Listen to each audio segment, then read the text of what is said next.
박근혜 대통령이 증세 없다 뭐 이렇게 얘기하니까 정의당에서 이렇게 우리를 불러주시잖아요. 다 불러주셔서 참 이런 자리를 이렇게 만들게 해준 박근혜 대통령이 감사해야 될 것 같고, 두 번째는 또 우리 그 정의당이 이제 좀 우리 당이 어떤 당이다라는 걸 보여줄 수 있는 또 기회를 박근혜 대통령이 준 것 같아요. 그 양반 저렇게 얘기하는 거야 뭐 그렇게 얘기할 수 있는 건데 굉장히 좋은 기회인 것 같아요. 저는 국민들의 입장에서는 정의당 우리 진보 진영이 좀 뭔가 지금 규합도 안 되고 좀 여러 가지 좀 흩어져 있고 근데 또 중심축이 없지 않습니까? 이때 이렇게 딱 이 부분으로 딱 치고 나가면 굉장히 좋겠다라는 그런 기회를 준 것 같아서 말씀드립니다. 저는 사실 생각을 많이 못하고 왔습니다. 생각을 많이 못하고 와가지고 이 부분에 대해서는 이제 앞으로도 더 생각을 해봐야 될 거라고 생각을 합니다. 근데 얼핏 이렇게 늦게 복지를 우리가 얘기를 하는데 돈 없이 세금 이렇게 돈을 어떻게 만들지는 모르겠습니다만 돈 없이 복지하겠다 이거는 저는 새빨간 거짓말이라고 생각을 합니다. 있을 수가 없는 일이죠. 있을 수 없는 얘기를 자꾸 하고 있는 거라 저는 생각이 들어요. 어떻게 절대량이 부족한데 어떻게 복지를 하겠다는 건지, 그 복지 얘기를 하면서 돈 없이 복지하겠다 그러면 저는 저 사람이 제대로 정신이 박힌 사람인가, 도대체 그러면 돈을 어떻게 하겠다는 건가, 뭐 어떤 식으로 뭐 얘기하는 것들은 저는 여러 가지 지하 경제를 끌어내고 뭐 여러 가지 얘기하는데 그건 전부 다 국민을 기만하는 거다 이렇게 생각을 합니다. 그래서 돈이 있어야 되고요. 절대량이 부족한 돈을 만들어 와야지 그 다음에 나눠줄 거 아닙니까? 실질적으로 제가 이제 장애인 쪽에서 있다 보니까 우리 앞에서도 얘기했지만 저상버스가 돼야 됩니다. 장애인만 타고 다니는 게 아니라 노인 어르신도 타고 다니시고 또 임산부도 유모차도 끌고 들어가고 얼마나 편리합니까? 그리고 그 저상버스 하는 게 현재 버스보다 그렇게 돈이 많이 추가가 안 됩니다. 그리고 그렇게 해놓으면 우리 사회가 딱 변화된 걸 느낄 수 있지 않습니까? 우리 시내에 모든 버스가 저상버스로 바뀌었다. 이거 굉장히 이렇게 보여줄 수 있는 여러 가지 있는데 현재 안 하고 있어요. 지금 몇 년째 안 하고 있고 그러한 부분들 얘기하고 보면 돈이 없다. 아니 돈이 얼마 들어가는데 얼마 안 들어갑니다. 따져보면. 그 다음에 장애인 같은 우리 같은 경우 이제 제가 장애 쪽에 있으니까 주택 문제 지금 전세값도 난리가 났는데 주거 문제가 굉장히 심각하고요. 고용이 돼야지 돈을 벌어야지 세금을 내든가 말든가 할 거 아닙니까? 활동 보조도 안 돼 있고 여러 가지 보장부도 지금 10년간 하나도 오르지도 않아가지고 보장부 받는 것도 맨날 하질에 저질에 보장부나 받고 있고 아니면 자기 돈 다 돈 내가지고 건강보험에다 붙여가지고 받아야 되고 이런 현실이기 때문에 이 장애인 우리가 볼 때는 돈을 쓸 일이 많습니다. 우리한테 써야 될 일이 많은데 안 됐다는 거죠. 그래서 그러한 돈을 이렇게 좀 많이 일단 세금에 대한 부정적 생각이 분명히 있습니다. 자기 돈 걷겠다는 게 좋아서 누가 있습니까? 그러니까 세금에 대한 인식 전환은 반드시 필요하고요. 그런데 그렇게 하기 위해서는 이제 조세 정의를 말씀하셨는데 조세 정의를 하는데 어떤 분야에 어떻게 쓰겠다라는 것이 같이 나와줘야 될 것 같아요. 그러니까 돈을 이렇게 더 걷어서 정책 제시해 줘야 되는 거죠. 우리 사대기란 얘기 하셨지만 이런 데 돈을 써야 된다. 그러면 국민들의 인식이 돈을 걷어서 이런 데를 써야 된대. 그러면 내 돈 좀 더 내서 이렇게 쓰겠다는데 빈곤 해결하겠다. 장애인의 저상버스 깔겠다. 이렇게 얘기하면 그 돈 국민들이 그렇게 저는 크게 안 할 것 같아요. 그러니까 단순하게 돈을 더 걷겠다가 문제가 아니라 그 돈을 거둔 후에 어떻게 쓰겠다라는 것을 같이 얘기함으로써 국민들이 충분히 이 세금에 대한 그 정의에 대해서 좀 납득하고 이해하고 우리가 지지할 수 있지 않을까 이렇게 생각합니다. 감사합니다. 우선 아픈 사람이 치료를 받아야 되는데 치료를 못 받고 무식하면 배워야 되는데 배우지 못하고 또 배가 고프면 먹어야 되는데 먹지 못하고 이런 생활을 계속 해왔고 지금도 그 대부분 이제 노인네들인데 한 달에 한 30만 원 정도를 벌 수 있는 게 희망입니다. 제 활용품을 수집을 해서 그렇게 생활을 하고 있는데 이런 것이 그 대한민국 강남에서 현재 진행형으로 진행되고 있는데 뭐 기초생활보장법 이런 것들이 이제 발효가 되고 함에도 불구하고 아직도 이런 그 사각지대가 굉장히 그 남아 있는 게 굉장히 현실입니다. 그래서 여기 이제 봉주현 그 폐지 수집 노인 복지시민연대에서도 와 계신데요. 보면은 이제 그 폐지 줍는 일들이 이제 저희는 헌옷을 수거를 해서 그것을 이제 수집 판매를 해서 먹고 사는 일들을 하고 있는데 이런 그 어떤 선언적 의미의 뭐 기초생활보장법 이런 게 있음에도 불구하고 그 사각지대가 지금 굉장히 좀 많이 있습니다. 이런 부분에서 이제 정의당에서도 좀 신경을 쓰셔가지고 해줬으면 좋겠습니다. 아주 꼼꼼한 부분이긴 한데 예를 들면 이제 그 2012년에 저희들이 강제 철거를 당했는데 서울시에서는 이제 농마공동체 사건 이후로 행정대집행 매뉴얼을 만들어서 그 이전에는 이제 그 주거시설이라면 건축 허가를 받은 이런 부분이었는데 비닐하우스라든가 움막이라든가 판자촌까지 해서 실제 그런 부분에 살고 있는 사람들이 굉장히 많이 있죠. 그리고 행정대집행할 때 뭐 반드시 걸쳐야 하는 예를 들면 그 인권 침해와 관계된 교육을 받아야 되고 재개발할 때 어떻게 그 주거 대책에 관한 부분은 어떻게 할 것인가 이런 걸 했던 것처럼 우리 그 사회복지와 관계돼서도 선언적인 어떤 것들은 뭐 있지 그것을 강제할 수 있거나 아주 꼼꼼하게 그 이행을 담보할 수 있는 부분이 없는 것 같습니다. 그런 부분에서 좀 신경을 많이 써줬으면 좀 좋겠고요. 그다음에 그 뭐 세금 문제와 관계돼서는 뭐 제가 잘 모릅니다만은 그 간접세 부분에 대해서는 논의가 좀 없는 것 같습니다. 우리 그 농마공동체 한 30명 되는 식구들도 음식점에 뭐 먹기 위해서 음식 부자재를 사든 슈퍼에 가든 뭐 혹은 담배를 뭐 소주를 사든 뭘 하든 그 간접세 부분이 어느 정도 좀 차지하고 있는지 간접세라는 것은 그 누구나 다 그 생활을 하면서 쓰는 것에 대해서 내야 되는 이런 부분들인데 그런 부분에 대해서도 좀 검토가 있어야 되지 않겠나 이런 생각이 듭니다. 누구에게나 간접세는 똑같이 부담을 해야 될 부분이니까요. 그리고 그런 부분 이제 그 기초생활보장법에 대해서는 뭐 제가 언론에서 보도된 것 이상은 보지를 못했습니다.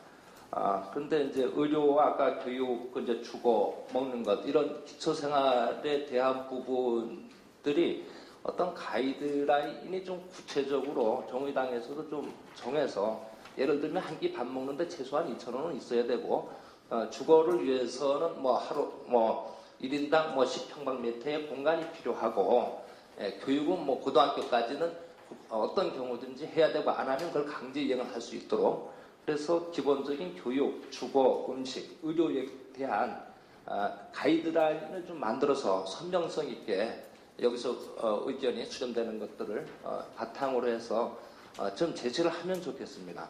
복지를 해야 된다고만 이야기하고 뭐 구체적으로 어떤 수준까지 어떻게 해야 될 것인지가 제시된 걸 아직 본 적이 없어요. 그런 부분에서 좀 의견을 수렴을 해서 할 수 있으면 좋겠습니다.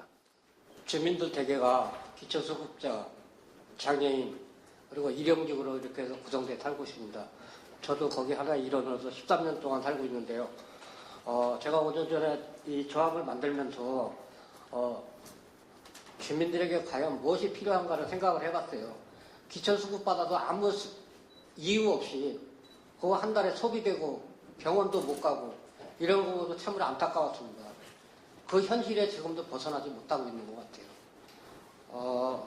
저희 조합에서 추구하는 게 의료와 주거입니다. 근데 현재 상태에서 보면은 병원에 지금 한 30명 정도 와서 누워있는데 돈이 없어서 퇴원을 못하는 분들이 상당히 많습니다. 이 사람들이 수급을 받아서 과연 병원비 낼 수 있을까요? 예전에는 그나마 그래도 좀 다행이었는데 지금은 비급여 부분이 너무 많아져갖고 개인적으로 그걸 다 내고 나와야 돼요. 그러다 보니까 이 사람들이 병원에서 묶여서 나오지도 못하고 도망 나오고 그러다 보면 다음에 다시 병원에 못 가는 실정에 놓였다는 게 참으로 안타깝게 생각해요. 이러한 것은 현재 복지 정책에 있어서 많은 좀 수급자들한테 또 의료 복지에 대해서는 조금 더 많은 것을 줘야 되지 않나 이렇게 생각이 들어요. 그리고 두 번째가 주거입니다. 현재 뭐 서울시에서 임대매입 주택 사업으로다가 이렇게 하고 있다고 하는데 그거는 한계적에 있고 갈 사람은 많고 갑자기 지금 저희 지역에도 저희 사는 옆에 건물 46가구가 하루아침에 쫓겨나게 됐어요. 일할 때 대책이 아무것도 없다는 거예요. 그것이 과연 우리나라의 정책인지 이런 것이 의문이 들고 진짜 없는 사람들이 살면서 좀 갈 때까지라도 편안하게 갈 수 있는 이러한 정책을 좀 만들어줬으면 합니다. 현재 1월 달에도 보면은 주민들이 5분이 돌아가셨어요.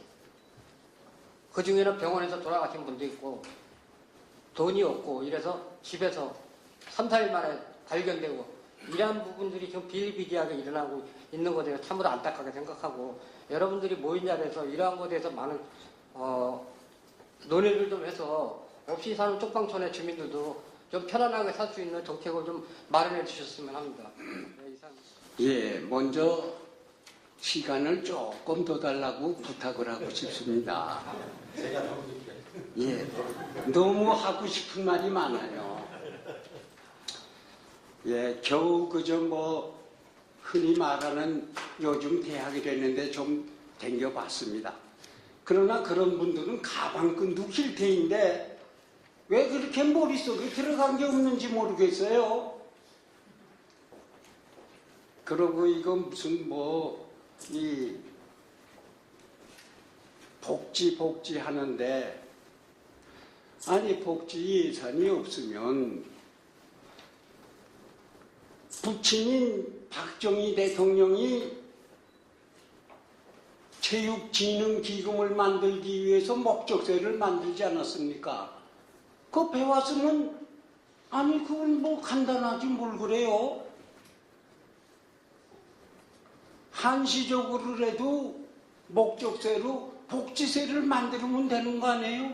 그렇다고 해서 서민들에게 거두려는 거 아닙니다. 양주 한 병에 100만 원, 150만 원 이런 거 먹는 사람한테 몇십만 원 더 부과했다고 해서 나라가 망할 겁니까?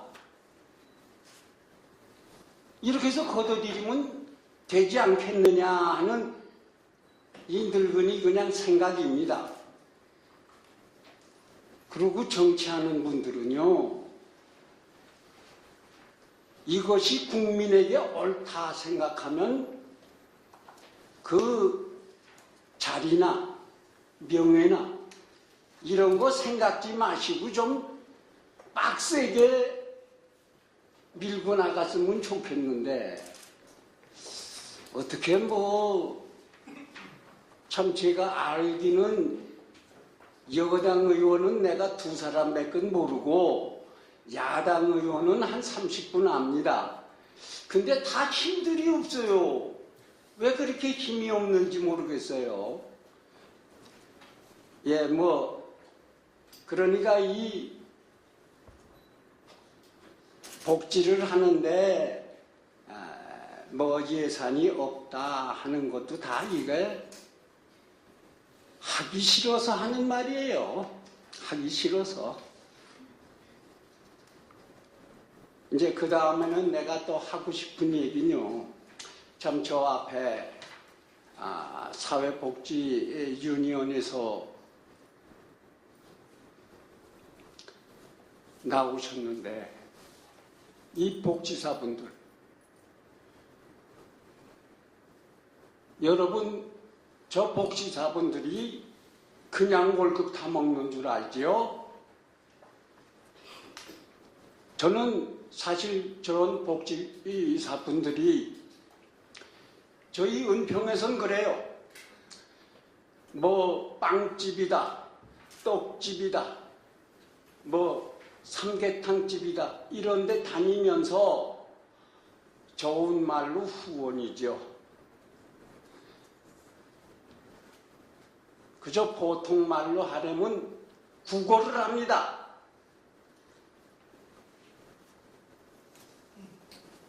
그렇게 해서 얻어다가 우리 늙은이들을 먹여 살 것 같다고 애를 써요. 예, 그런데 정부에서는 일개 동해 말이죠. 저희 녹번동만 해도 독거노인이 약 한 500명이 있습니다. 수급자가 470명이에요.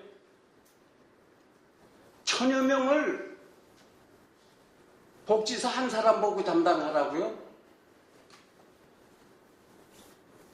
나는 그래서요,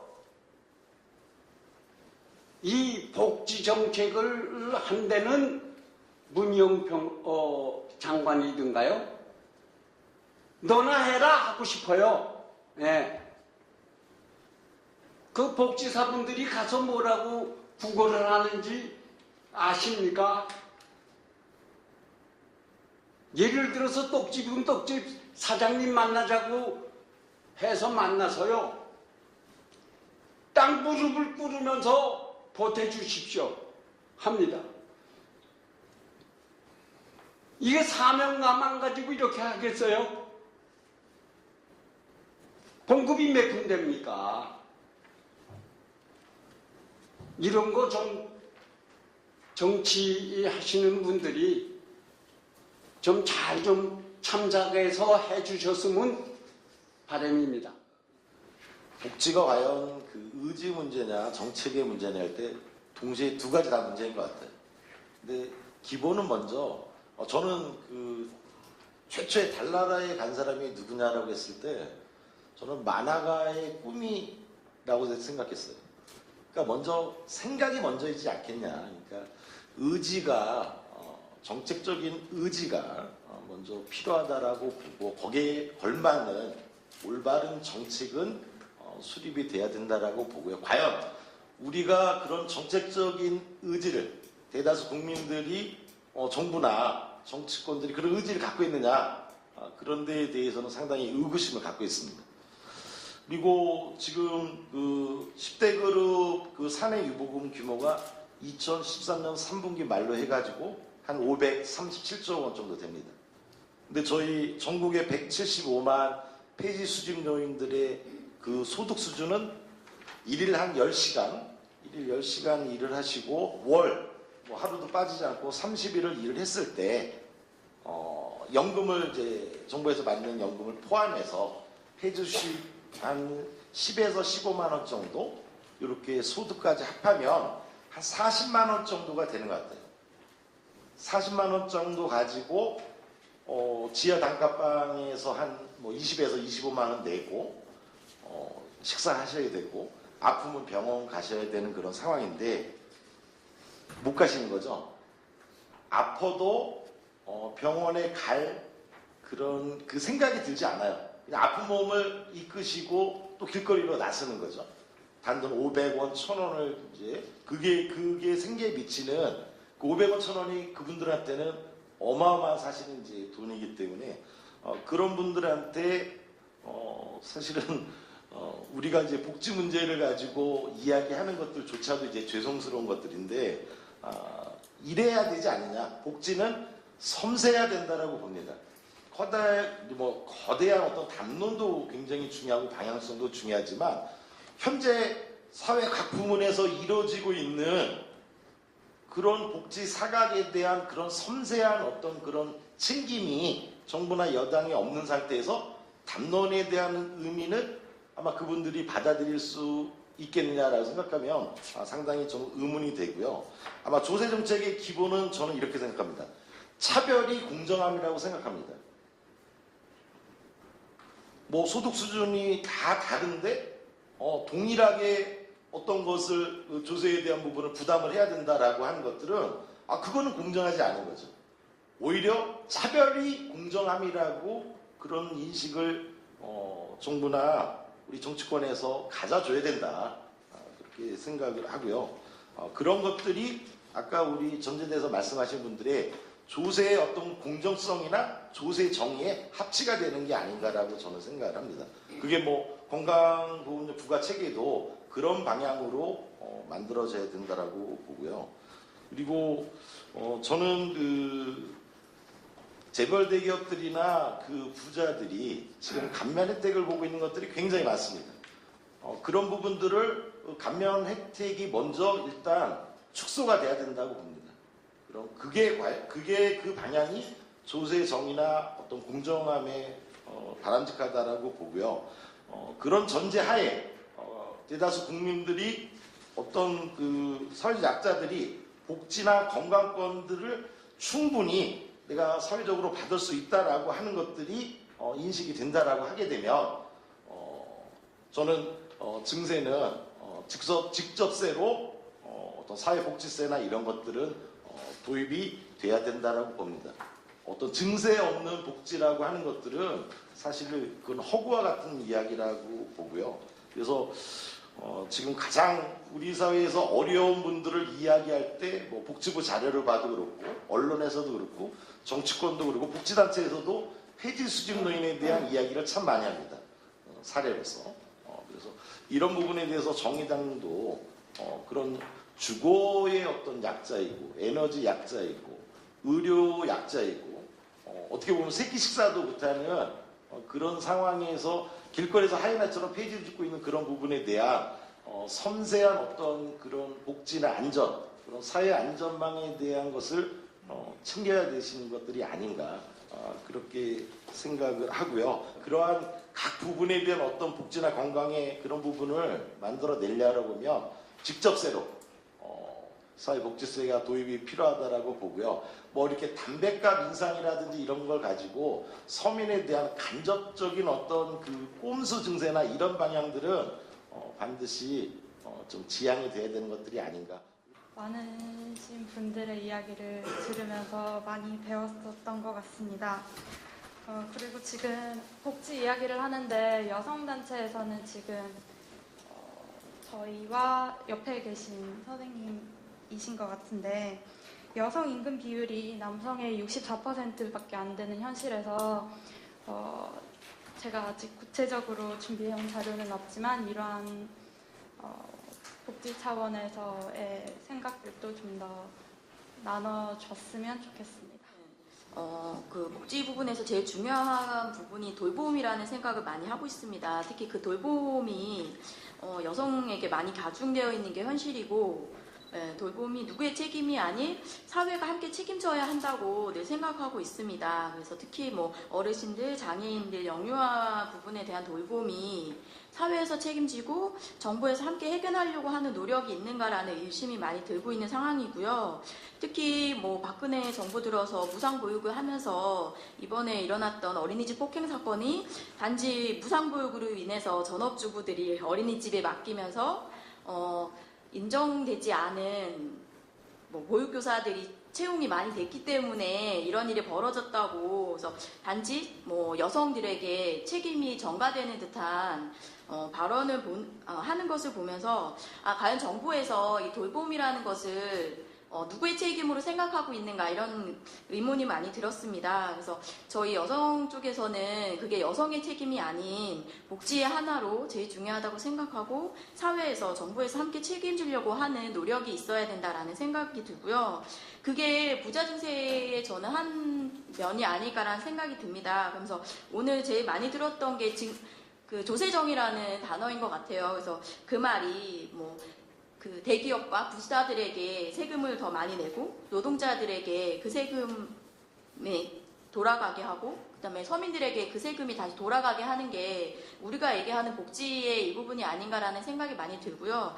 그럼으로써 돌봄이 누구에게 가중되어서 일어나는 것이 아니고 사회에서 같이 책임지고 복지가 더 확대되고 그럼으로써 여성들이 뭔가 자기 역할을 할 수 있는 바탕이 되어야 한다고 생각을 하고 있습니다. 그래서 복지가 돌봄의 한 부분이 사회에서 정부에서 책임지는 인식을 확대하는 것에도 좀 역할을 해야 되지 않나라는 생각을 갖고 있습니다. 사회복지세 신설해야 된다 생각하고요.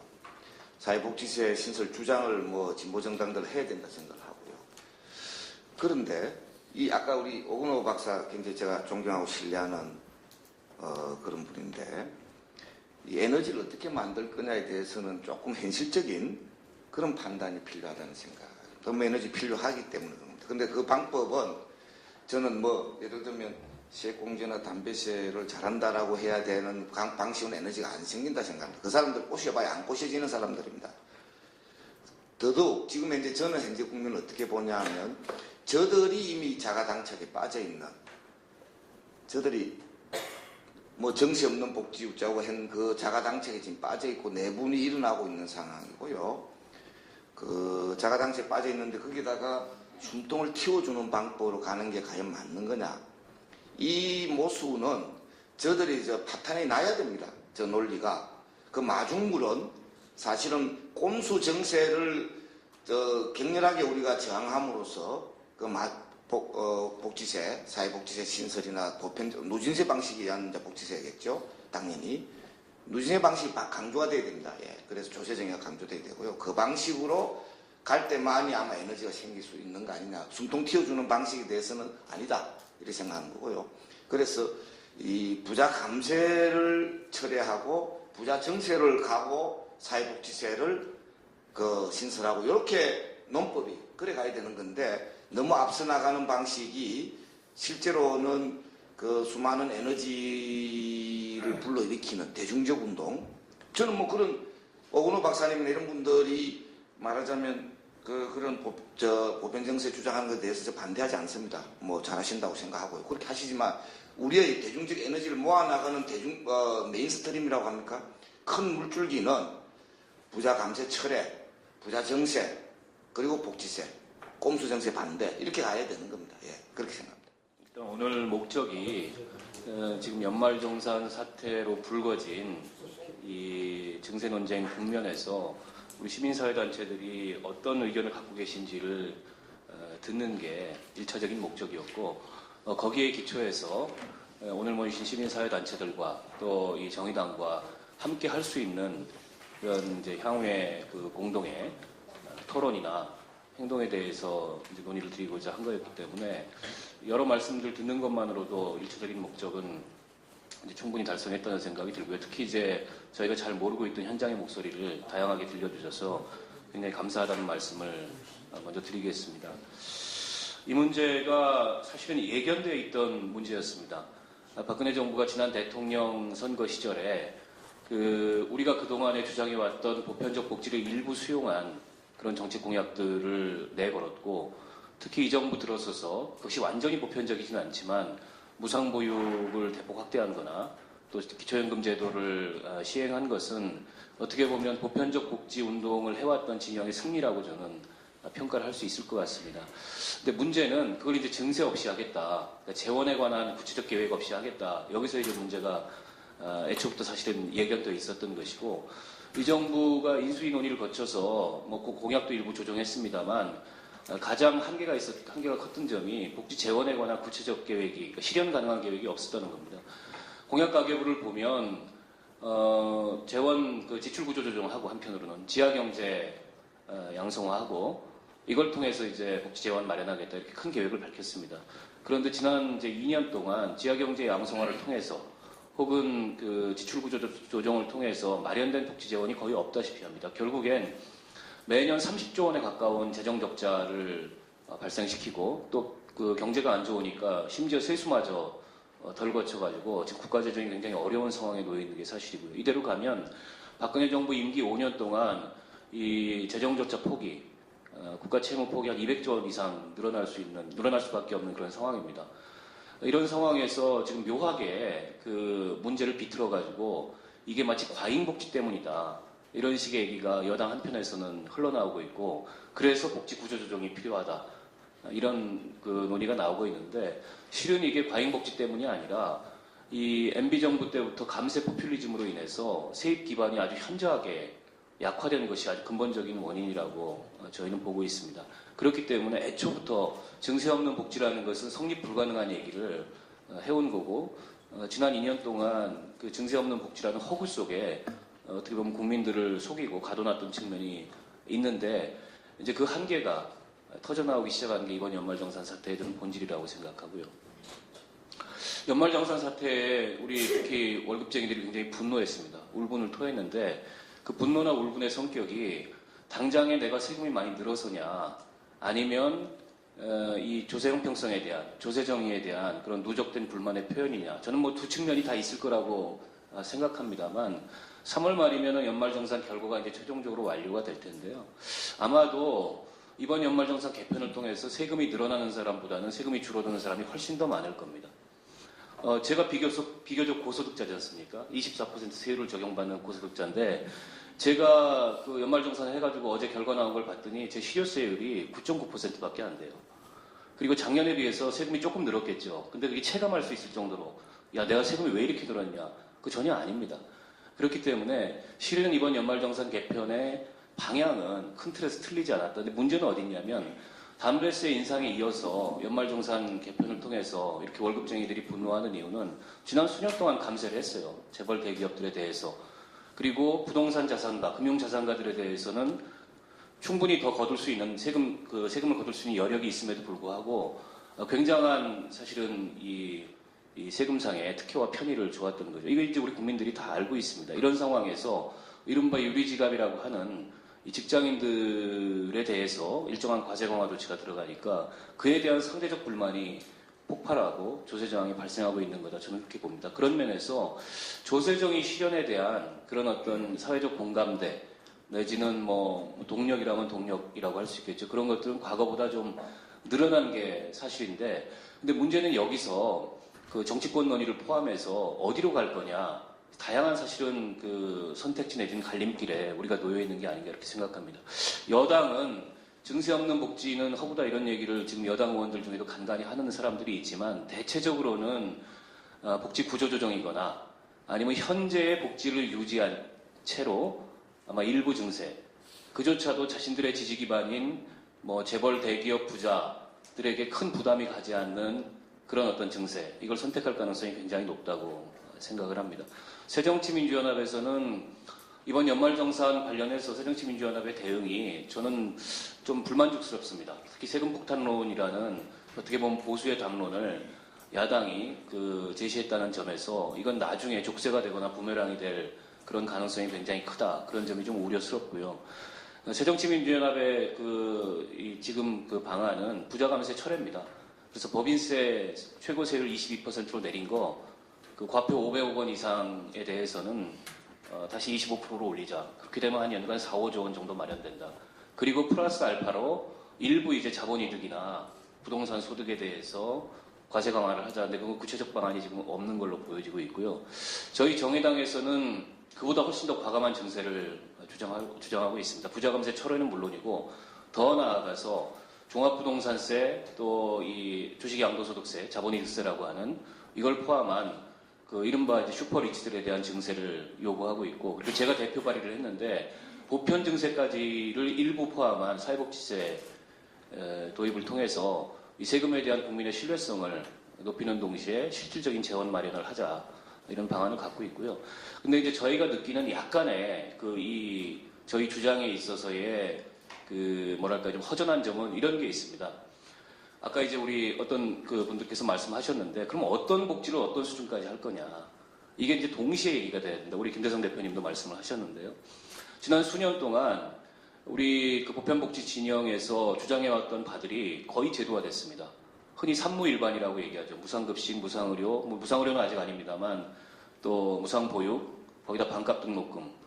반값 등록금이나 무상의료는 아직 부족한 점이 있습니다만 다른 두 개의 영역에 있어서는 복지가 많이 확대된 것이 사실입니다. 우리가 충분히 만족할 만한 수준은 아니지만 그러면 이 다음에 어떤 복지로 갈 것인가? 우리가 원하는 복지국가의 그 상과 또 구체적인 복지의 수준과 그 복지 수준을 만드는 그런 프로그램이 뭔가 이런 거에 대해서 이제는 좀 동시에 얘기하지 않을까 이 생각이 있고요. 또 하나는 지금 1차 노동시장에 그러니까 이 분배 영역에서 아까 이제 박성훈 대표님이 임금 문제를 말씀을 하셨는데 불평등이 굉장히 심해졌고 앞으로 더 심해질 그런 위험성이 굉장히 높습니다. 이 복지만 가지고 얘기를 할 수가 없고 또 세금만 가지고 얘기를 할 수가 없고 복지 세금과 동시에 이 노동시장의 문제 혹은 뭐 경제 이걸 전체적으로 종합해서 얘기를 해야 되는데 물론 뭐 지금 어떤 정치 세력도 또 어떤 전문가도 그걸 다 종합한 어떤 정답을 내놓기는 굉장히 어렵고 어쩌면은 그 증세 문제를 통해서 내지는 복지 확대 문제를 통해서 혹은 노동시장의 문제를 통해서 지금 우리가 직면하고 있는 이런 한계를 돌파함으로써 새로운 이렇게 논의의 장이 열릴 수 있는 그런 가능성이 있다고 봅니다만 어쨌든 책임 있는 정치 세력으로서 정당으로서 그런 문제를 동시에 고민하지 않을 수 없다 이런 생각을 하고 있고요. 분명한 것은 현재의 이 분기점 갈림길이 복지의 축소 내지는 정체로 귀결되지는 않게 만들어야 된다. 그런 취지에서 오늘 저희가 이런 자리를 제안을 드렸고 좀 구체적 제안을 드리고 싶은 것은 지금 이제 저희 스스로도 저희가 이제 허전하다고 말씀드렸는데 그런 문제를 포함해서 우리 보편복지 진영이 지금까지 대한민국이 뭐 점진적으로 복지국가로 이행하고 있다고 저는 생각하고 있는데요. 어느 정도까지 왔고 앞으로 어느 정도 갈 거고 그걸 위해서 어느 정도의 재원이 필요하고 그 재원 마련에 공정한 이 사회적 분담 방안은 뭔가 이런 거에 대해서 좀 대토론회를 한번 했으면 좋겠다. 그걸 뭐 하루 날을 잡아서 해도 좋고 저는 뭐 몇 차례에 걸쳐서 일종의 우리 내에 보편복지 진영 내외의 사회적 합의를 만들어내기 위한 저쪽 뭐 여당까지를 포함한 내지는 보수나 혹은 재벌 대기업 자본까지를 포함한 사회적 합의는 아니더라도 우리 내에도 사실은 지금 토론하는 과정에도 일정한 차이들이 좀 있거든요.